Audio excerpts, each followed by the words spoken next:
Bismillahirrahmanirrahim. Assalamualaikum warahmatullahi wabarakatuh. Perkenalkan, saya Putri Handayani dari kelompok 6 yang beranggotakan saya sendiri, Mona Lisa dan Ahmad Taufikul Mustafa. Materi pertama yang akan saya sampaikan yaitu latar belakang masalah. Adapun latar belakang masalah dari perceraian. Perceraian merupakan bagian dari perkawinan, sebab tidak ada perceraian tanpa adanya perkawinan terlebih dahulu. Perkawinan merupakan awal dari hidup bersama antara hidup seorang pria dengan wanita yang diatur dalam hukum agama serta peraturan perundang-undangan dalam suatu negara. Sedangkan perceraian merupakan akhir dari kehidupan bersama suami istri tersebut. Setiap orang menghendaki agar perkawinan yang dilaksanakannya tetap utuh sepanjang masa kehidupannya. Tetapi tidak sedikit perkawinan yang dibina dengan susah payah itu harus berakhir dengan suatu perceraian. Dalam kompilasi hukum Islam bab 16 pasal 113 dan bab 8 pasal 38 Undang-Undang Nomor 1 Tahun 1974, perkawinan dapat putus karena 3 hal, yaitu kematian, perceraian, dan atas putusan pengadilan. Putusnya perkawinan yang disebabkan perceraian dapat terjadi karena talak atau berdasarkan gugatan perceraian. Perceraian berdasarkan Undang-Undang Perkawinan di dalam Undang-Undang Nomor 1 Tahun 1974 tentang perkawinan tidak terdapat definisi yang tegas mengenai perceraian secara khusus. Dan berdasarkan pasal 19 Peraturan Pemerintah Nomor 9 Tahun 1975 tentang pelaksanaan Undang-Undang Nomor 1 Tahun 1974 tentang perkawinan, disebutkan bahwa perceraian terjadi karena alasan sebagai berikut. Yang pertama, salah satu pihak berbuat zina, pemadat, penjudi, dan lainnya yang sukar disembuhkan.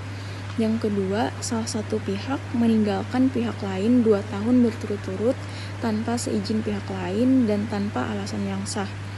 Yang ketiga, salah satu pihak mendapat hukuman penjara 5 tahun atas hukuman yang lebih berat setelah perkawinan berlangsung.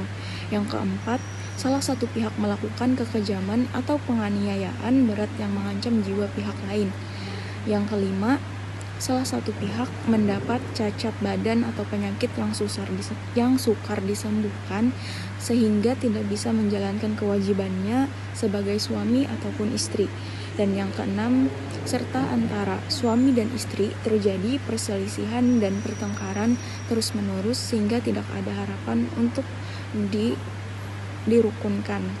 Di sini akan menjelaskan tentang macam-macam perceraian. Yang pertama yaitu cerai talak. Istilah cerai talak disebut dalam pasal 14 Peraturan Pelaksanaan dan tentang perceraian ini diatur dalam pasal 14 sampai dengan 18 Peraturan Pelaksanaan yang merupakan penegasan dari pasal 39 Undang-Undang Perkawinan. Cerai talak ini hanya dilakukan oleh orang yang beragama Islam seperti dirumuskan dalam pasal 14 tersebut, yang mana seorang suami yang telah melangsungkan perkawinan menurut agama Islam akan menceraikan istrinya, mengajukan surat kepada pengadilan di tempat tinggalnya yang berisi pemberitahuan bahwa ia bermaksud menceraikan istrinya disertai dengan alasan-alasan, serta meminta kepada pengadilan agar diadakan sidang untuk keperluan itu.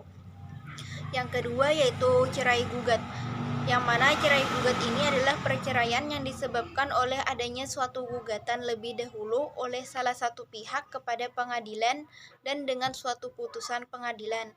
Undang-Undang Perkawinan dan peraturan pelaksanaannya tidak menamakan hal ini cerai gugat, tetapi menyatakan bahwa perceraian ini dengan suatu gugatan. Undang-Undang Perkawinan menyatakan bahwa gugatan perceraian diajukan kepada pengadilan dan tentang bagaimana caranya akan diatur dalam peraturan perundang-undangan itu sendiri.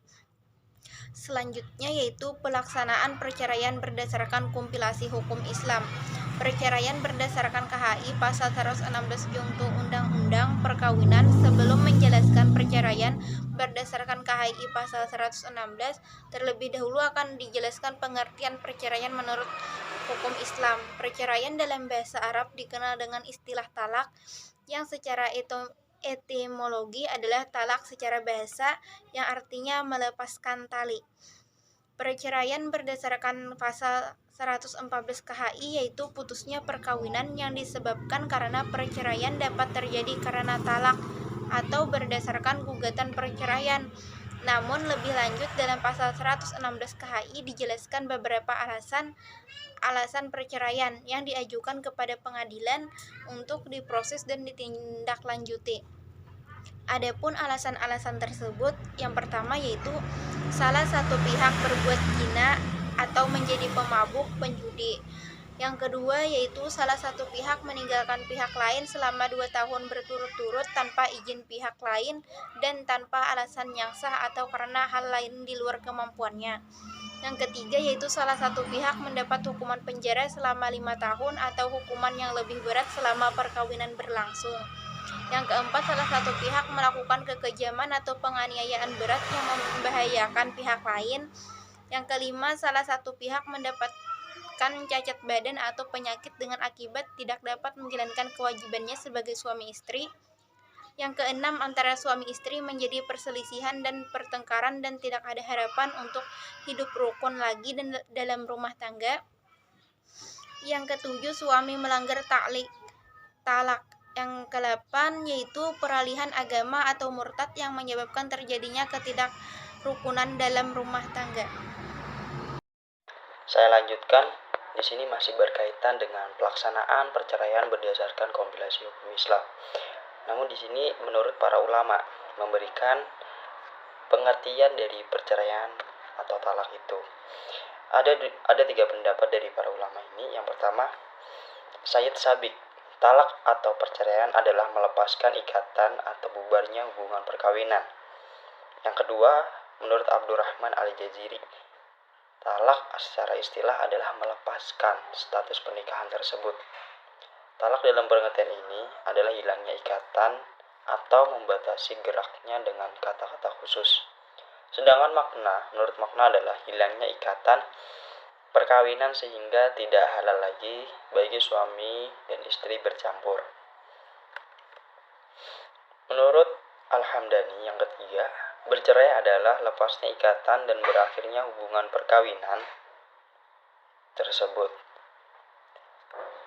Berdasarkan 3 pengertian tadi, dapat kita pahami perceraian adalah putusnya ikatan perkawinan antara suami istri dalam rangka membina rumah tangga yang utuh, kekal, dan abadi, sehingga antara keduanya tidak halal lagi bergaul sebagaimana layaknya suami istri.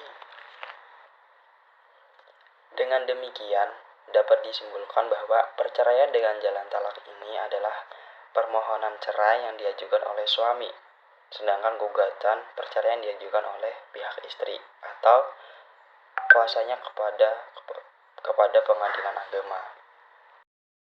Selanjutnya tentang pelaksanaan perceraian yang terjadi di luar prosedur, maksudnya di luar dari Undang-Undang Dasar dan kompilasi hukum Islam. Keabsahan perceraian di luar pengadilan menurut agama Islam ada 3. Yang pertama, talak di luar pengadilan hukumnya sah dengan adanya syarat dan alasan syar'i yang kebenarannya dapat dibuktikan di pengadilan. Yang kedua, iddah talak dihitung semenjak suami menjatuhkan talak kepada istrinya. Yang ketiga, untuk kepentingan maslahatan dan menjamin kepastian hukum tersebut. Talak di luar pengadilan harus dilaporkan atau ikhbar kepada pengadilan agama setempat. Hal ini sangatlah bertentangan dengan pengadilan agama dan undang-undang dasar di Indonesia yang harus melalui proses perceraian sebagaimana disebutkan pasal 39 ayat 1 Undang-Undang Nomor 1 Tahun 1974. Jika melakukan perceraian itu di luar pengadilan tidak adanya syarat karena hanya melakukan melalui ucapan saja, tetapi jika melakukan perceraian di dalam pengadilan pada pasal 14 perspektif kompilasi hukum Islam, seorang suami yang telah melangsungkan perkawinan itu menurut agama Islam yang akan menceraikan istrinya mengajukan surat kepada pengadilan di tempat tinggalnya yang berisi pemerintahan bahwa ia bermaksud menceraikan istrinya disertai dengan alasan-alasan serta meminta kepada pengadilan agar diadakan sidang untuk keperluan itu. Jadi, rukun talak pada dasarnya apabila talak dilakukan atau diucapkan di luar pengadilan, maka perceraian sah secara hukum agama saja, tetapi belum secara hukum negara karena belum dilakukan di tempat sidang pengadilan agama.